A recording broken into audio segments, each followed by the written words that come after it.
Ahí está. Acá estamos, Grina. Acá, con una corrida de aquellas, acá a la vuelta de la esquina, la tormenta. Hice la vuelta de la Merkel.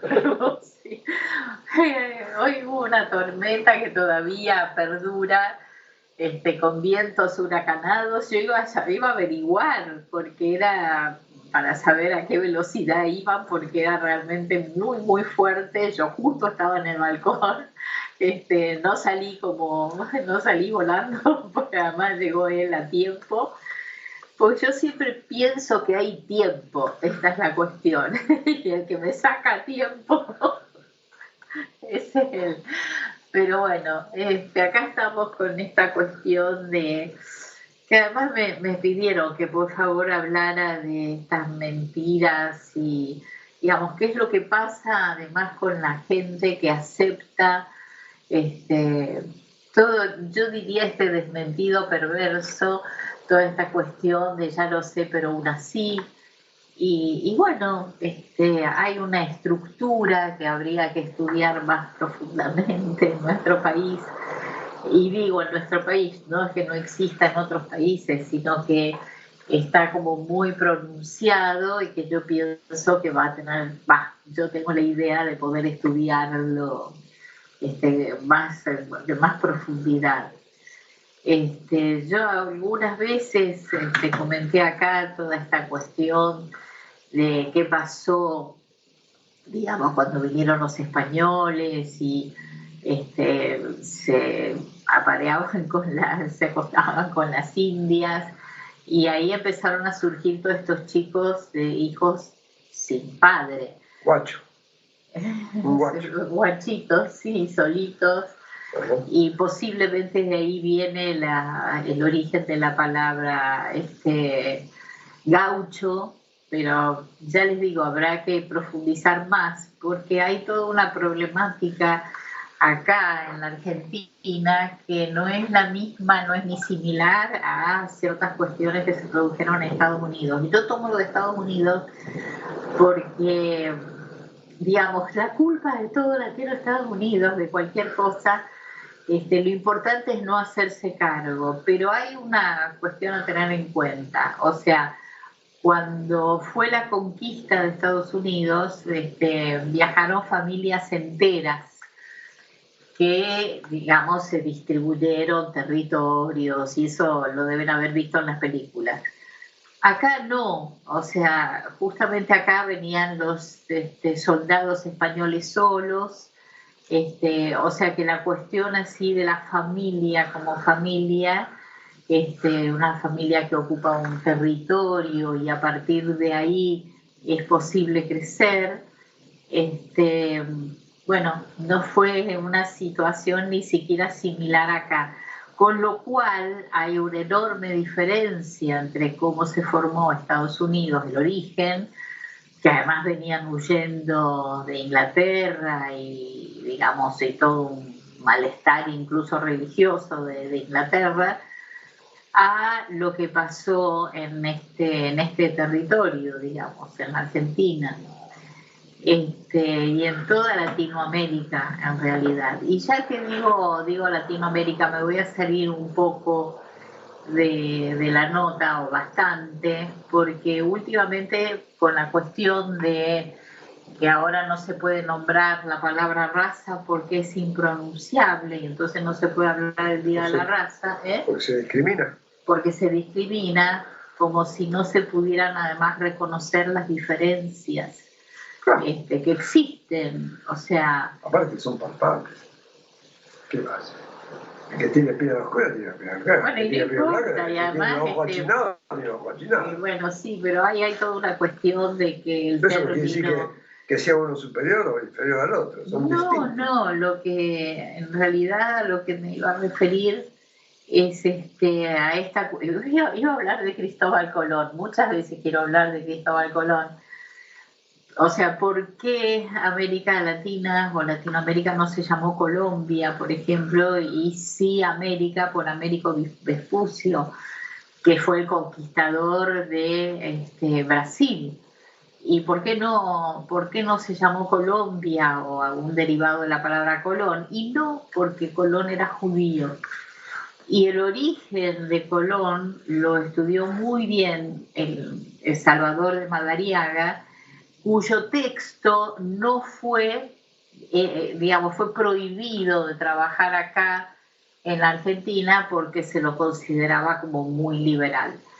Pero Salvador de Madariaga trabaja muy seriamente en la cuestión del origen de este genovés.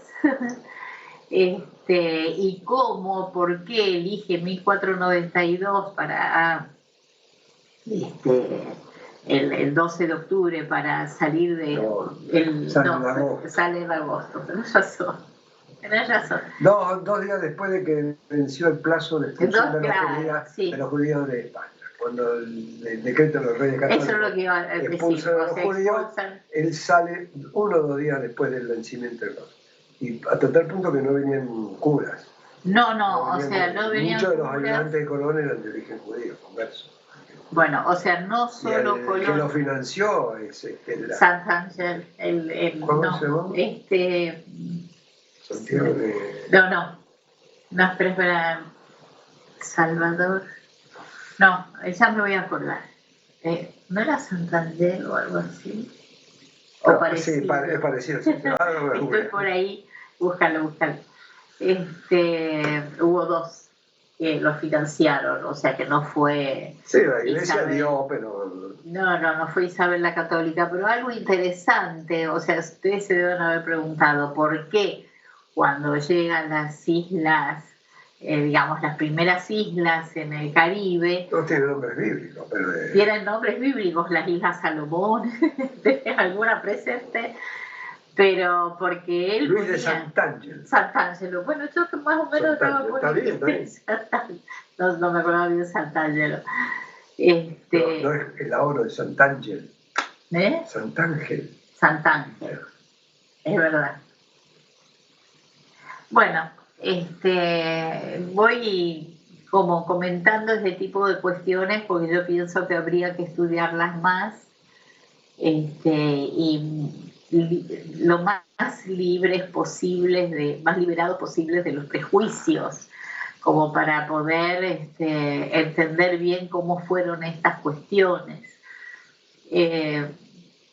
Fueron tiempos terribles. Yo estuve escuchando unos periodistas españoles por toda esta cuestión así de lo que fue la conquista de América, y cómo se les reprocha a España lo que sucedió acá, pero que lo que la gente desconoce es que los aztecas eran caníbales y hacían sacrificio humano y había que comérselo. No, pero hacían sacrificio. Y aparte los incas eran los explotadores de todos los pueblos. Bueno, la otra cuestión. Eran espantosos, o sea que no es que los españoles acá eran todos buenitos y vinieron esto a hacer desastre. Hicieron desastre, pero los otros eran quizás más desastrosos todavía que los españoles. Eran sumamente crueles. Y bueno, habría que averiguar, estudiar más, aún cuando no seamos historiadores y que no tenemos los recursos de los historiadores. Yo creo que habría que abordar estos temas de otra manera.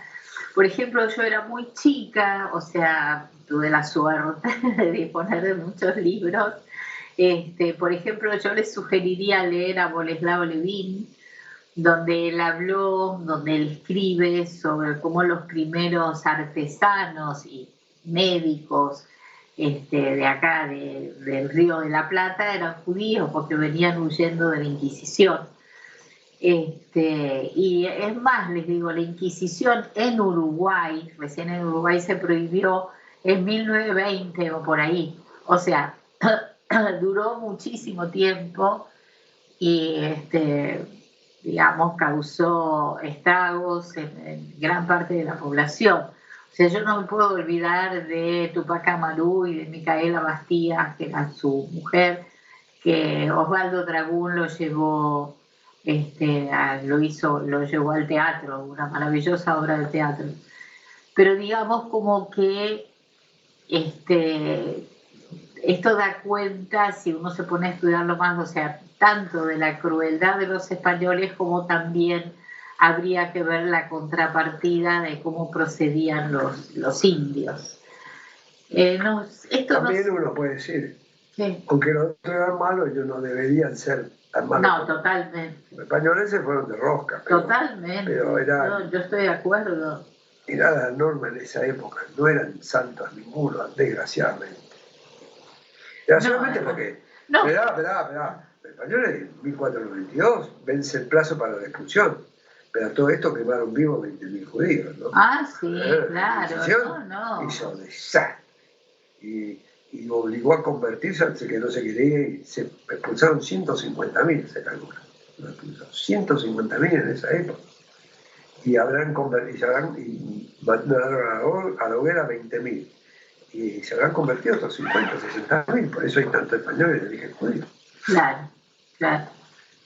Sí, casi el 25% de la población de España era en ese momento judía. Sí, tiene sangre judía. Sí. Así 20, es el texto de Perlodén. Es bravo. Es verdad. Bueno, por eso se otorgó la posibilidad de tener la nacionalidad española a los judíos sefardíes. Claro, y muchos fueron a África del Norte y otros a América, a los Países Bajos, a Flandes. Bueno, por Carlos I. Y para Marruecos también fueron los Países Bajos. Es verdad. Bueno, es toda una historia de deambular y de ir conociendo otros mundos y bueno, con los sabores y sinsabores que puede ocasionar arriesgarse a conocer algo nuevo, ¿no? Voy a ir a esta cuestión, vuelvo a las mentiras. Lo que pasa es que entre las mentiras y falsedades, estas también tienen mucho que ver con la historia. El otro día hablando con una persona que no tuvo el mejor concepto de Sarmiento, cuando se lo compara con Rosas, yo le dije, bueno, no solo... pero de todas maneras, Sarmiento no solo era paupérrimo, porque era de gente muy pobre, yo vivía más a 1,5 cuadras de la casa de Sarmiento cuando yo vivía en San Juan, pero digamos, Rosas era un terrateniente, o sea como desde dónde se lo puede avalar, además de que realmente condenaba a muerte a muchísima gente, pero bueno, él prefirió ir a morirse a que lo entierren en Inglaterra, en el Reino Unido. Peleó contra los ingleses, pero después se fue para allá. En cambio, es lo mismo esto que putean que insultan a Estados Unidos, pero después van a pasear por Miami, claro, y van a comprar. O sea, toda esta cuestión, así que yo lo trato como bastante perversa, que es el doble discurso, que yo me refiero acá en esta nota también de los políticos, ¿no? Y de la gente que apoya determinadas políticas, ¿no? Porque esto ya lo sé, pero aún así estamos de acuerdo igual, lo voto igual o lo sostengo igual. Entonces, yo me pregunto qué es lo que ha pasado, y esto lo formula Dora Raquel Abrucese en su comentario. O sea, ¿cómo se hace para dar cuenta o cómo se puede llegar a entender esto? Y justamente con esta nota o estas notas que estoy escribiendo trato de acercarme a ese interrogante. No tengo respuestas todavía, pero más o menos voy acercándome.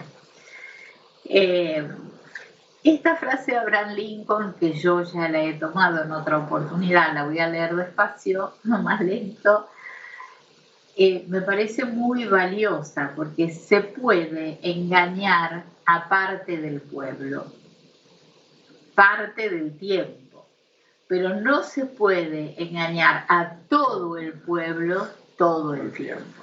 Eso sí. O sea, no hay, es muy claro. ¿Qué pasó? Lo que vos me dejaste, ya lo tengo a mano. Ahora sí voy a hablar del desmentido perverso en la política, que es ya lo sé, pero aún así. O, por ejemplo, dije toda una serie de cuestiones y no dije lo que dije. Y esto realmente afecta a mucha gente, aún gente que votó ese discurso, porque uno termina votando o eligiendo un discurso determinado. O sea, si alguien habló terriblemente mal respecto de una persona, no puede decir, no sé, 10 años después lo opuesto, o sea, que tuvo tiempo para pensar en lo que dijo y no es posible que se desdiga como si nada. Obviamente uno piensa, debe haber habido un acuerdo que uno no se enteró, como para que alguien pueda desdecirse de esa manera. Bueno, después de que, esta es otra cuestión, de que Aníbal Fernández mandara el último tuit, ¿no?, amenazante a la familia de Nick, ¿no?, que ustedes saben es un dibujante y humorista, pero yo les hablo de Gaturro, ya saben que es Nick, que realmente es muy valorado por mucha gente, de que además el periodista Morales Solá le dedicara en La Nación antes de ayer, del 13 de octubre, como se refirió al tema, dije, bueno, voy a volver a trabajar estas cuestiones. Aníbal Fernández, recientemente designado ministro de Seguridad, es muy sutil lo que yo les voy a decir, ¿no? Bueno, no dudó en apelar a un lenguaje mafioso al referirse al colegio al que concurren las hijas del humorista. Yo sé a qué colegio van, ¿no? Como eso. ¿No? Entonces hubo como una cuestión. No, creo que dijo conocer la ORT, ¿no? Sí, la conocí. Yo creí que no la había pronunciado. Sí, la escuela pronunció. Lo que no pronunció es los nombres de las hijas. Entonces él dice que no se refería a mí. Qué casualidad. La hija de él va a... No, vos sabés que... No, creo que fue así. Bueno, claro, no las nombró, pero sí, no, pero vos tenés razón. El colegio donde ellas estudian, ¿no? La reconocida escuela Ort. Además de deslizar una mentira que el dibujante Tute la dio por verdadera. Dijo, sí, porque le dan subsidios a la ORT. Y es mentira. No, el nivel primario y secundario no tiene ningún subsidio. No tiene ningún subsidio. La misma comunidad judía colabora, ayuda. Sí, pero no tiene ningún... Qué vergüenza lo de Tute, realmente. Debería darle vergüenza por mentir, porque él repitió, ¿no? Lo de Fernández. Lo de Fernández, obviamente. y bueno, en fin. Pero lo de Nick realmente me sorprendió desagradablemente, porque amenazar a la familia de él, de Nick, me pareció como una cuestión muy seria para que esté pasando en un país donde, lo digo más adelante, también vienen sucediendo toda una serie de cuestiones que no se pueden ni siquiera investigar. En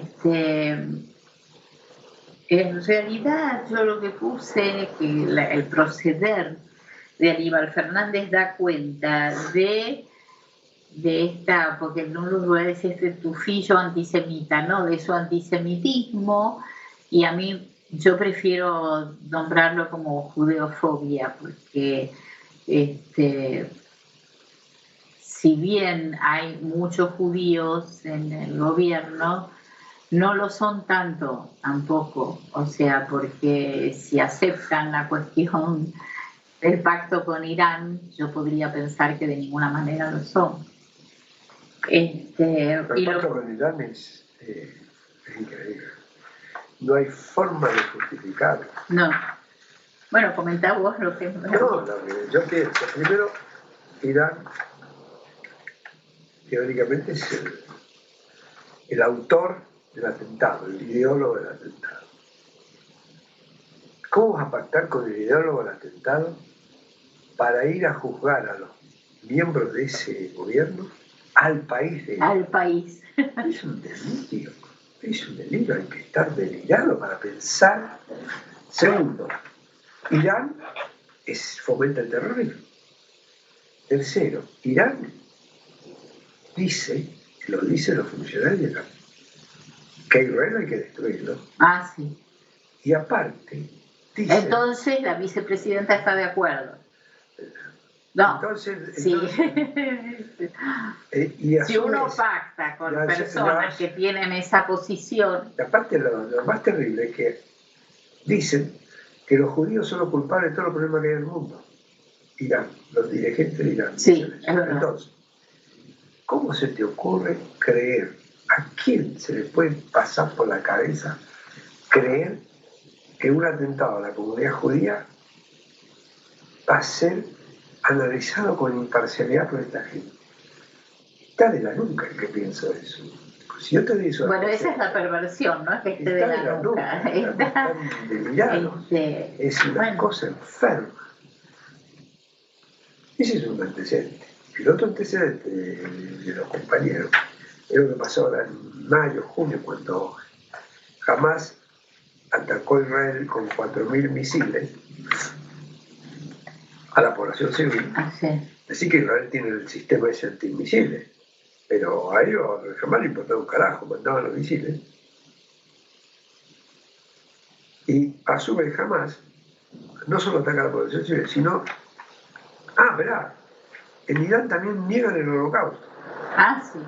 Lo mismo que hace Hamas, niegan el holocausto. Y aparte, en la carta orgánica de Hamas dice que va a luchar para la destrucción de Israel. Entonces, hace el ataque.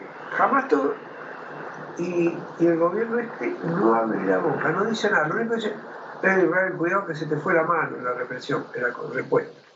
Pero de que el otro ataca, de que el otro dice la carta orgánica que hay que destruir, no dice, no, flaco, jamás, corten la mano, ustedes están locos, ustedes, ¿cómo van a hacer la cosa? No, eso no. Entonces eso demuestra que en el fondo son antisemitas. Y en el fondo, en el frente, en todos lados, en el costado, arriba, abajo, en todos lados. Sí, claro, lo son. Es así, no hay otra explicación. Pero bueno, ahí están. Es una pregunta. ¿Muchos de los que están no vienen además de montoneros?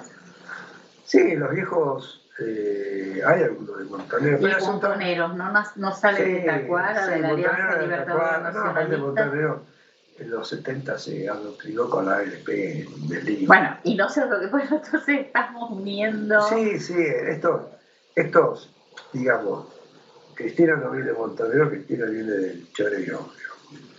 Cristina toma las cosas de Montonero porque le conviene políticamente, pero también es tan antisemita como los Montoneros. Tan antisemita como los dos. Estas dos ejemplos que yo te digo, con esto ya está suficiente. ¿Qué te voy a decir? ¿A ir a firmar un acuerdo con estos delirantes de Irán? Es lo mismo que creer en la palabra de Putin. Putin manda a matar con venenos especiales de energía nuclear en Inglaterra, en todos lados, a sus enemigos. Y esto van a firmar un pacto. No está de acuerdo. No, bueno, pero ellos van a firmar un pacto. Uno firma un pacto con quien está de acuerdo. Sí, van a firmar creyendo que Putin les va a respetar el pacto de entregarle las vacunas. Un delirio. Bueno. Son delirantes. Bueno, yo pienso que lo hacen porque están de acuerdo directamente. Sí, con algunas cosas están de acuerdo, pero piensan que el otro va a respetar los acuerdos. No. Sí, la vacuna supongo que sí. Que pensaban, no, Putin no va a respetar. Putin no se le baja el caballo al presidente de Estados Unidos, lo está toreando todo el tiempo. Y va a venir a respetar a la Argentina. ¿A quién se lo ocurre?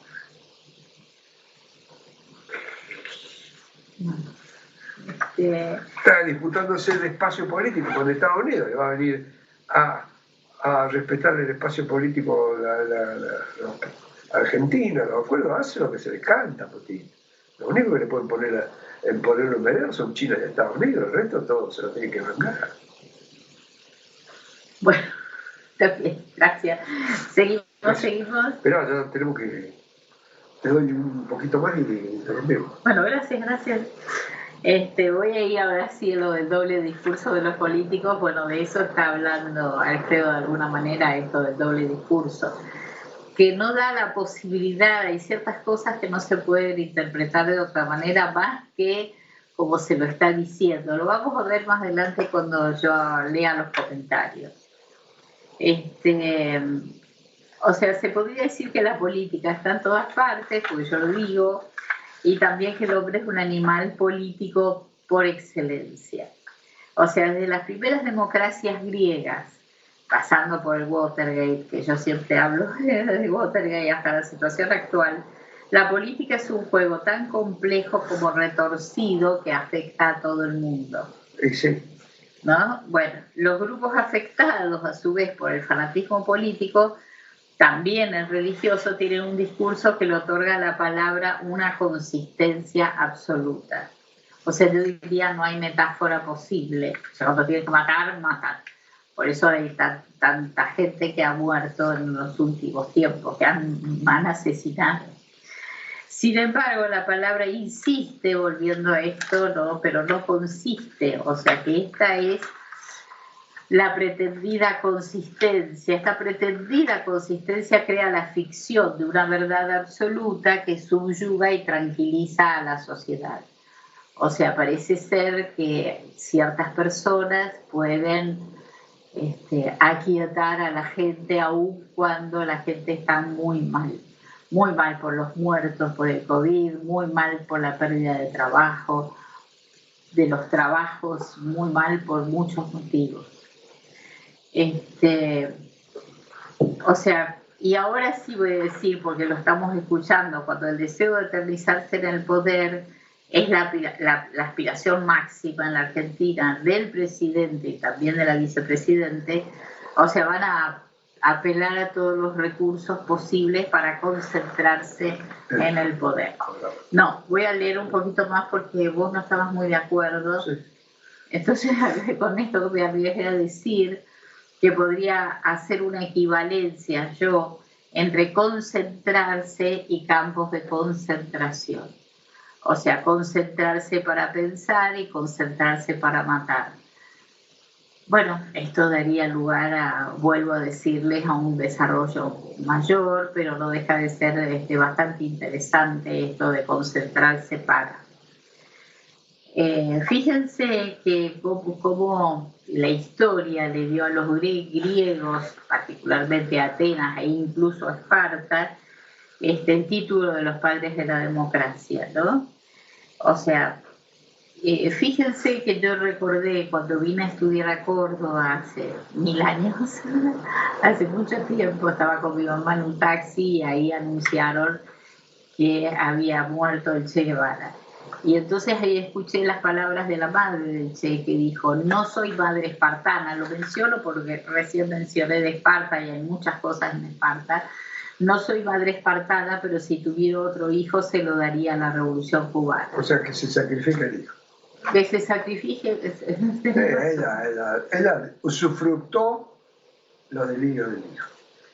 Bueno, vamos dejando ahora sí por acá porque vamos a profundizar todo lo que va diciendo Tonchi, que está dando mucho material para trabajar. Muchas gracias. Gracias, Luz.